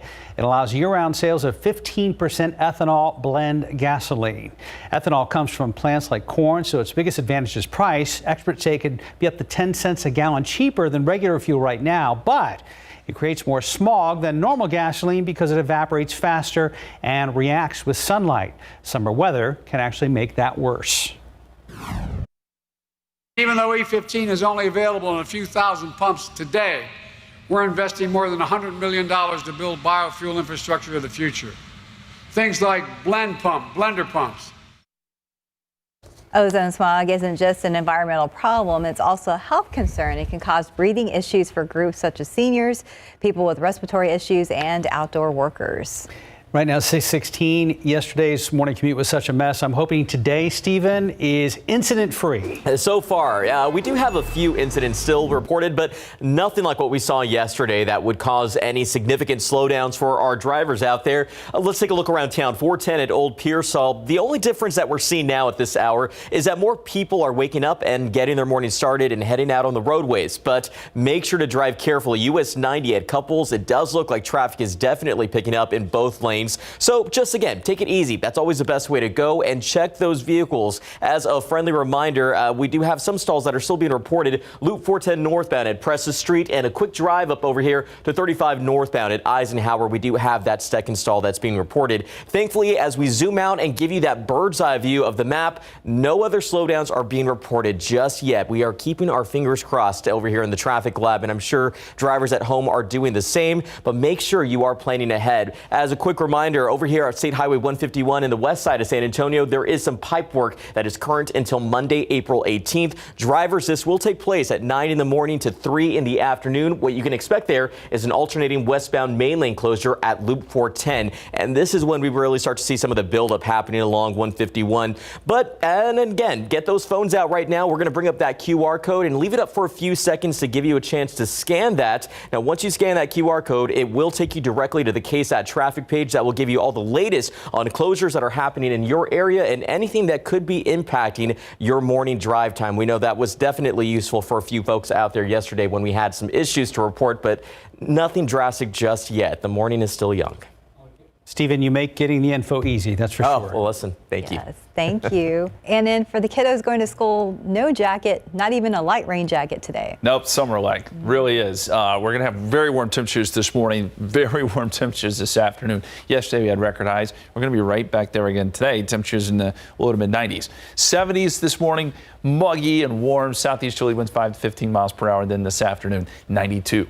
When you're leaving school, dry and windy. That'll be the change. Things dry out and we get those gusty winds, especially during the afternoon hours. I want to show you the rainfall that we have had so far. Yesterday, it was not enough. Yeah, we got some storms and dropped some hail, but it was not enough rain. The airport did not register any rain yesterday afternoon. We only got about 1/100th of an inch yesterday with some drizzle. And the airport's at 2.58 for the year. We're down about 4.32 inches. Look at Del Rio. Only 0.19 inches for the year. We're down about 2.78 inches there. Austin's actually doing okay. They got a little more rain yesterday, some severe weather too. So with that in mind, we know that restrictions now are in place for sauce customers. We're now in stage 2. Still once a week watering, but it changes the time a little bit, 7 to 11, 7 to 11. So 7 a.m. to 11 a.m., 7 p.m. to 11 p.m. on your assigned day. That has to do with your address, the last number in your address. And again, once a week. As we look at rain chances, could we get some free water here coming up? Maybe Saturday into Sunday. Chances aren't great, though.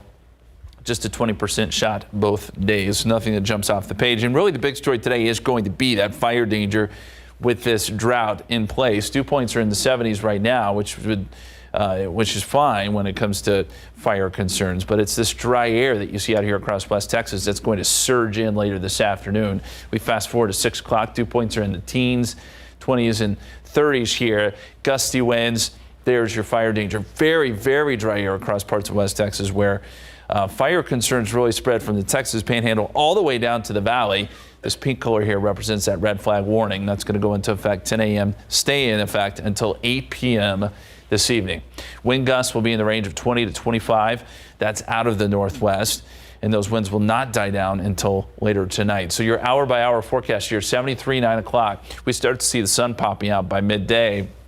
That dry air starts to pour in. 89 by 1 p.m. We're in the 90s, mid-90s by this afternoon with low humidity. And as we look outside for you right now, cloudy skies 74. Dew point is at 68, so that number is still fairly high. In the big picture here, we've got more storms marching east. Big storm system across the nation's midsection. Severe weather, a good bet across parts of the Mississippi Valley today. Little Rock, Memphis, up to Indianapolis. We're on the backside of things, so we are done with the rain for now. 86 tomorrow, 85 Friday, 94 on Saturday, 93 on Sunday. Both of those days, as we said, we could see some isolated storms. Nothing that's going to be terribly widespread, though. And then beyond that, we get a little bit of a cool down Monday into Tuesday. Thank you, Justin. And Katie's Science Lab on the road is back. Later this morning on GMSA at 9, she will be out at Brooks Collegiate Academy visiting with students along with David Sears. Not only are the kids going to get a cool science lesson from Katie and David, they're also going to make some things fly. We'll explain today on GMSA at 9. We hope you join us. And we have our Spurs gear ready just ahead. Why the Silver and Black really need a win tonight in New Orleans. It's literally win or go home. Tonight. Game day. All right, outside with live cam. So glad you're with us on a Wednesday. We made it to midweek, waiting for that sun to come up. The heat is on for sure. We'll be right back. What can I do with less asthma? With Dupixent, I can do more. Crazy commutes, crowd control. Have a nice day, Alex. Thanks, Stella. Taking the stairs, that's how you do more with Dupixent, which helps prevent asthma attacks. Dupixent is not for sudden breathing problems. It's an add-on treatment for specific types of moderate to severe asthma that can improve lung function for better breathing in as little as 2 weeks. I can reduce or even eliminate oral steroids. And here's something important. Dupixent can cause allergic reactions that can be severe. Get help right away if you have rash, chest pain, worsening shortness of breath, tingling, or numbness in your limbs. Tell your doctor about new or worsening joint aches and pain or a parasitic infection. Don't change or stop asthma medicines, including steroids, without talking to your doctor. Are you ready to do more with less asthma? Just ask your asthma specialist about Dupixent. And welcome back at 6:24. Sherry Papini, the woman who claimed she was abducted by 2 women back in 2016, has agreed to plead guilty and admit that the kidnapping was a hoax.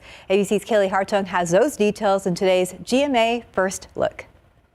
In this morning's GMA First Look, what was once called a Thanksgiving miracle, now confirmed as a hoax. At what point do you stop that train? And for her, I guess it was today. Sherry Papini agreeing to plead guilty to lying to the FBI and mail fraud, saying in a statement, "I am deeply ashamed of myself for my behavior and so very sorry for the pain I've caused. I will work the rest of my life to make amends for what I have done." The mother of 2 lying to investigators for more than 5 years, insisting she was kidnapped by 2 Hispanic women, held in captivity for 22 days, beaten, tortured, and branded. She went as far as I think a person would that was willing to mutilate herself. So what happens next to Sherry Papini? And what kind of sentence is she now facing? It's all coming up at 7 a.m. With your GMA First Look, I'm Kaylee Hartung, ABC News, Los Angeles. Biggest day of the season so far. It is game day San Antonio. Our Spurs in New Orleans getting ready to face their biggest game of the season tonight against the Pelicans. Spurs must win in order to advance to the second play-in game in the tournament. Otherwise, their season is over.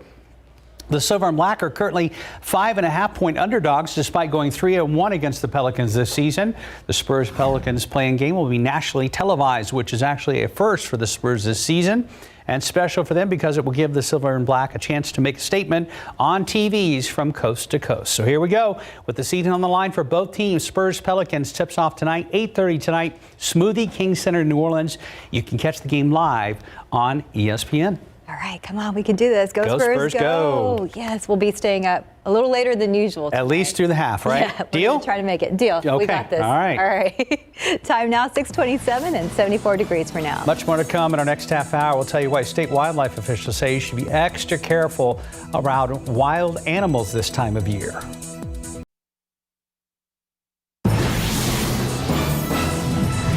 San Antonio police need your help in solving a robbery that happened at this convenience store. Good morning, I'm Katrina Weber. I'll show you a big clue in the case coming up. Outside with live cam, the strong to severe storms are gone. Lots of humidity now, but Justin said that's actually going to change starting today.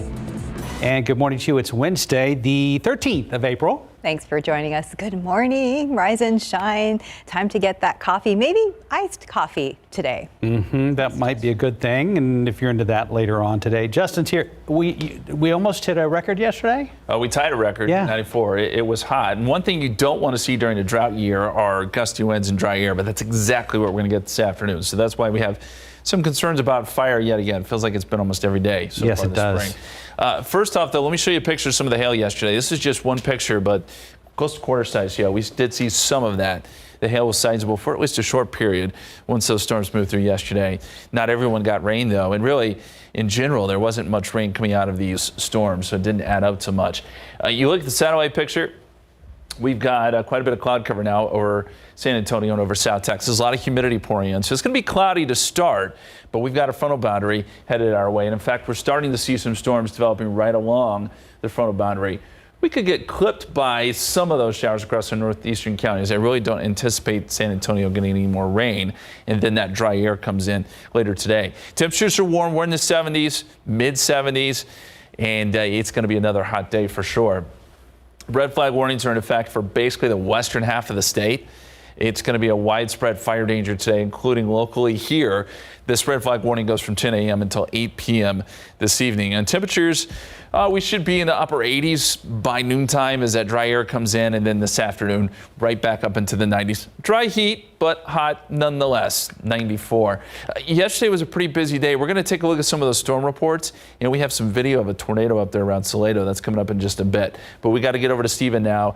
And see how those roadways are looking. So far, so good, right? Yeah, it's been a great morning, actually. 281 at Grayson looks a little bit busier there from that TransGuide shot, but let's take that drive around town. There's US 90 at Nogalitos. It does look like our viewers are waking up and getting out on the roadways, but thankfully there's nothing major that's going to cause a slowdown. So just remember, you take it slow once you get out on the roads. Let's go ahead and start here, though. We still have that stall at 410 northbound at Presses Street. That's been there for a little while, but it's not caused any problems in those northbound lanes of 410 or even on Pressa. So just be on the lookout for that whenever you see a stranded motorist. Let's take a drive over here to 35 southbound at Space Center Drive. Our map is populating another stalled vehicle. So thankfully, these stalls seem to be the trending issue. It's nothing major, but again, make sure that you move over or slow down. That is a law. Let's go ahead and give you that look at 633. We are in great shape in comparison to what we saw yesterday. Lots of slowdowns on 35, and we also saw some issues a little bit further south near Von Army, but thankfully today we are in great shape as we're getting the new day started. And if you are traveling in, looks like a crash may have just popped up. I saw that on our map. But if you are traveling into San Antonio from any of these communities, you can expect a little bit of a slowdown on 281 southbound coming in from Bulverde to downtown SA, and 24 minutes coming in from 87 and Lavernia. So just take it slow. Best way to go, US 90 at Couples. Again, the morning is moving. We'll keep our eyes on the road and give you those updates coming up in the next few minutes. Mark, Stephanie. Thank you, Stephen. San Antonio police hope video from inside a local convenience store will help put a man in jail. That video is from surveillance cameras and shows a robber in action at the store on the city's near northwest side. Katrina Weber live in the 1700 block of Fredericksburg Road and has more on how you may be able to help solve this case. Katrina, good morning to you. We understand police are still asking for tips. Well, that is right. Police are hoping, or they're counting on this video to jog someone's memory or help them key into clues. They hope that the pictures of this robber and the sound of his voice might lead to his entire body being put behind bars. Open it! Get the on the floor! Hurry up! Get the on the floor, dude! Get the floor! Don't look at me, dude! But now that man who is seen barking orders and waving a gun is still out on the streets. The robbery, which happened at VP Racing Fuels on February 19th, lasted all of about 30 seconds. But to the workers who were held at gunpoint, it may have seemed like an eternity. The masked gunman ended up cleaning out the cash register, then running out of the store here in the 1700 block of Fredericksburg Road. Police are asking the public to help them catch him, and they're hoping that someone will be able to see beyond the mask. Now, they are releasing this video through Crime Stoppers, which means that all tips can be made anonymously, and there could be a reward at the end.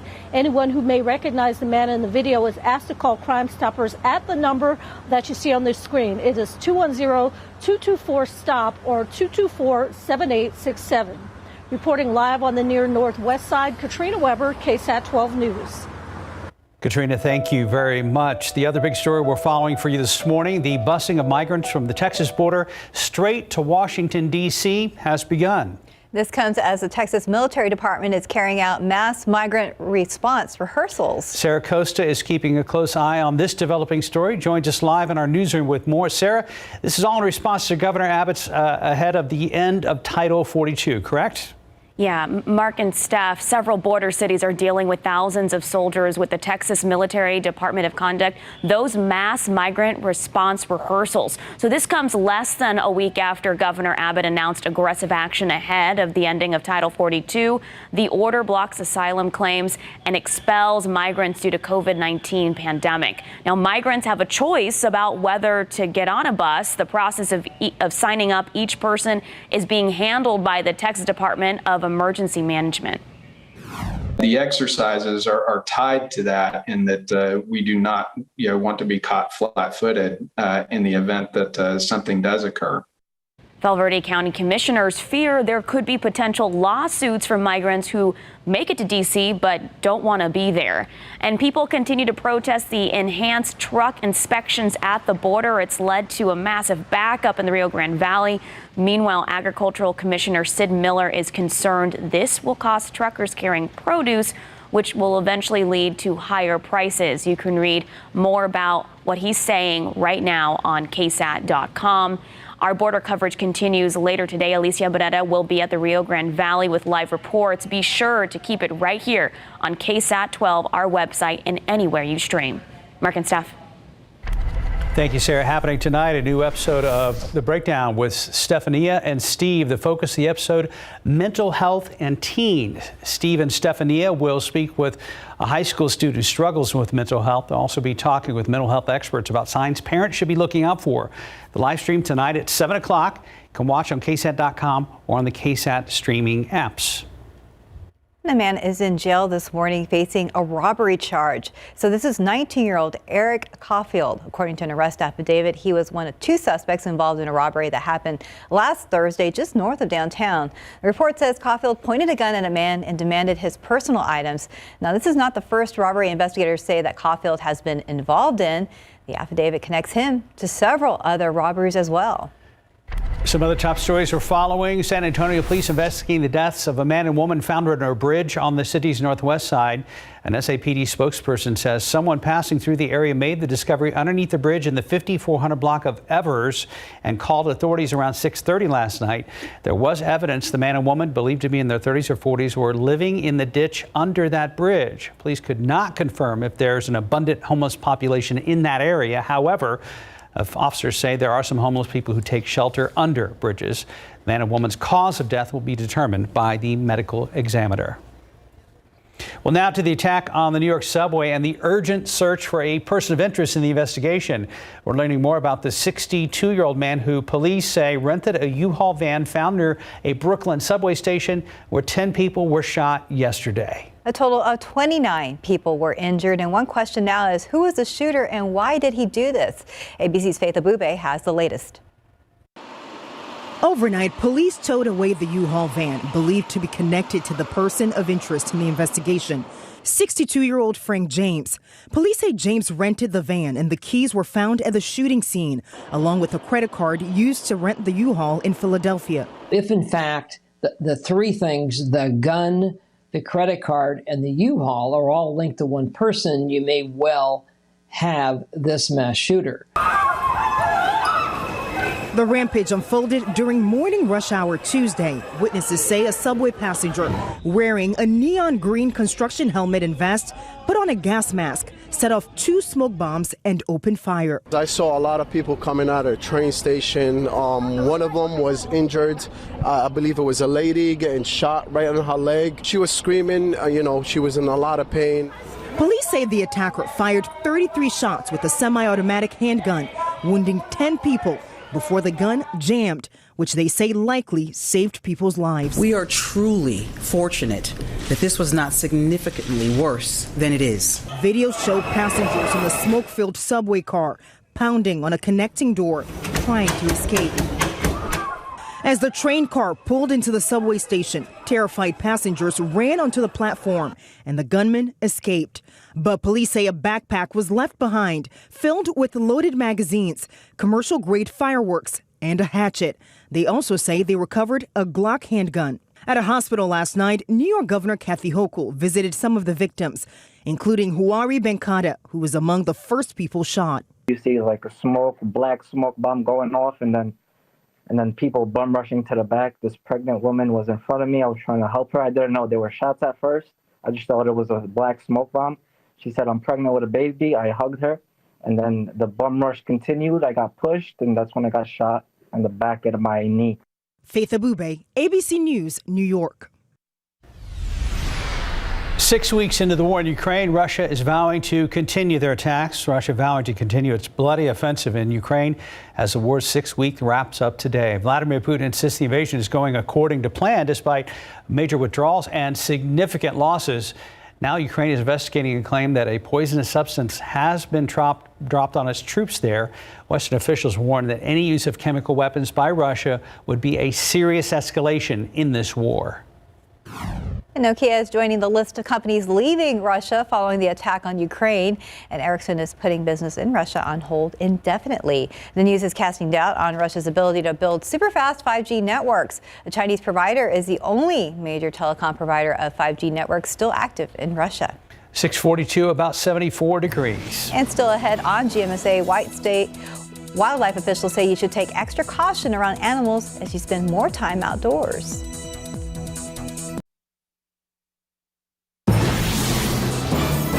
And welcome back at 6:45. A lot of people are getting outside this time of year, and whether you're in your backyard, your neighborhood, or at a state park, you're bound to come across all kinds of wildlife, especially birds, deer, and snakes. And oftentimes there are a lot of baby animals being born this time of year as well that you might be tempted to pick up. But Texas Parks and Wildlife experts say you should use caution if you're considering trying to help an animal that looks like it's been abandoned. TPWD says even though your heart's in the right place and wanting to help, it's important to realize that many human-animal encounters can be damaging.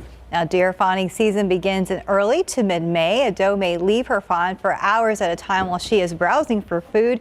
Rarely do the fawns actually need help. Same thing goes for young birds who might be out of their nests and cannot fly yet. If the bird's eyes are open or if it's hopping around, mom and dad are probably nearby. Texas wildlife experts also say various turtle species are often picked up by people who want to help them cross the road. While this is perfectly harmless, if it can be done safely, biologists ask that the public not take these animals home with the intention of gaining a new pet. Overall, the best rule is to leave all animals alone unless you can see that it's clearly injured. If a wild animal is sick or hurt, Texas Parks and Wildlife encourages you to contact a permitted wildlife rehabilitator, which can be found on their website. No, that's right. 6:47 right now, and we are seeing big backups in one part of town. Yes, we are. Let's go ahead and check back with Stephen Cavazos. Yeah, not sure what's causing this slowdown here along the access road of 35 near Bamsey. We are working to find out more information. What we can tell you, it's very dark out there, and if you are able to look closely on your TV screen, there is a stalled vehicle off here in the distance, and that's what we've been reporting for a little while. Thankfully, it's not causing any issues for that traffic that's on the highway, but the access road is where we're seeing that big slowdown. So we got to find out what's going on there, but you can expect some delays, especially if you're trying to get to Bamsey right now. Again, we'll find out what's going on there. Let's take you right here to the map because that stall is being picked up near Space Center Drive according to our map. Not seeing a big slowdown that's reflected just yet, but give it some time and we'll likely see something happening there in the next few minutes or so. Let's go ahead and to give you that wide look at 547. No other reports to that in terms of crashes that we have just yet. But as we take a look here, 1604 on the northwest side, we see a slowdown, and on 151 they could be starting some work out there as well, and 35 southbound looks like you can expect a little bit of a slowdown if you're traveling in through Live Oak or San Antonio. But we'll find out what's going on here. Not a place to be. I believe we are going into Justin now to give us a forecast. Thanks, Stephen. Yeah, we're going to be following the threat for some grass fires today. So this is a product that we have on our radar, and it's really pretty helpful. We can track where fires are and where smoke may be coming from those fires. This is the latest right here. I know it's kind of hard to see, but we've got some fires going out across West Texas. There's still some gusty winds there, so they'll likely sustain themselves. Not a lot going on here across South Texas yet, but if any fires do pop up, we'll be able to track them today. And that threat is there because we're going to get some pretty dry air coming in later this afternoon. Dew points are way high right now. We've got dew points in the 70s, so it feels very sticky outside and very muggy. But just off to our west, there's a dry line, there's a front, and that's going to usher in that drier air. As we put this into motion here, we'll fast forward to 5, 6 o'clock. very dry air starts to spread in. We've got dew points from the teens, close to 30 here in San Antonio. That is plenty dry, and it gets even drier out in West Texas. Some negative numbers when it comes to dew points. That is bone dry air. And when you combine that with gusty winds, you have a serious fire threat. So red flag warnings are posted across much of West Texas today. That includes locally here. This is going to go from 10 a.m. until 8 p.m. this evening, and we'll have winds northwesterly 10 to 20 miles per hour, gusting to 25. So again, those two things combined means that we've got to be very careful here. No campfires or burn piles, obviously. Avoid using tools that create sparks. You're going to want to dispose of cigarettes properly. Don't drag trailer chains, and don't park vehicles on grass. That can quickly start those grass fires. So here's our forecast hour by hour. Cloudy skies this morning. We start to see some sun as early as 10 o'clock this morning. 87 noontime. Northwesterly winds are starting to kick in. That dry air is starting to funnel in. And then 90s show up later this afternoon with low humidity. We were at 94 yesterday, 94 again today, although it'll be more of a dry heat this afternoon. Dew points will increase after today, so our fire danger relaxes a little bit. We'll see less wind coming up tomorrow, then more humidity as we head into the weekend. Outside right now, cloudy skies, 74 degrees, south-southeasterly winds at 13. Yesterday, we had several storm reports, including a lot of hail here around South Texas. Also some reports of tornadoes, especially around Salado. I believe we have some video to show you of that tornado. Pretty impressive, and it was on the ground for a while. Did do some damage. You can see it right there, and this was in Bell County. Again, along I-35, or at least close to it, and that tornado was pretty significant. We were watching it on radar, and we're getting some of the damage reports today. The National Weather Service will be out there to do surveys to see what kind of damage and just how strong this tornado was. Okay, going back to the maps here, there is going to be more severe weather today, I think. There's some of the hail reports we were mentioning. A lot of them yesterday, stretching all the way up into the plains. But I think there is going to be more severe weather today. Places like Little Rock, Memphis, up to St. Louis and Indianapolis. This is a large area that could be under the gun this afternoon. For us, again, around 94, that fire danger. We start off at 52 tomorrow morning, so a little chillier thanks to that dry air. 86 on your Thursday, 85 Good Friday, and then some rain chances this weekend. If you have Easter plans, just know it'll be a hit or miss type thing. It's not going to be too much of an issue. 20% chance both days, guys. All right, well, watch out for it. Thank you, Justin. 651, about 74 degrees. And Americans spend more than $5,000 a year on grocery on average, and that number is growing. Tomorrow on GMSA, some simple ways to avoid paying more at the store. Outside with live cam, waiting for the sun to come up on your Wednesday morning. We'll wrap up GMSA and get you ready for Good Morning America next. Expect some slowdowns if you are heading up 35 near Bamsey. We are seeing a pretty significant one that's building there on the Axis Road. Now, there is a stall that's being reported, and you can see that now that it's getting a little brighter outside. So move over or slow down. It is still pretty dark out from that shot at TransGuide. That's being picked up at 35 southbound at Space Center. But make sure that you are driving carefully through the area. The wide look at the map does show we are seeing those slowdowns starting to build off US 90 eastbound, 1604 over on the northwest side, and also along here at 35 southbound coming into San Antonio. Justin? Stephen, thank you. It's warm and muggy out there. Temperatures are in the 70s. We get into the 90s this afternoon. There will be gusty winds, drier air moving in, so a high fire danger this afternoon. Red flag warnings are in effect. Cooler tomorrow, 52 to start your Thursday, up around 86 for a high.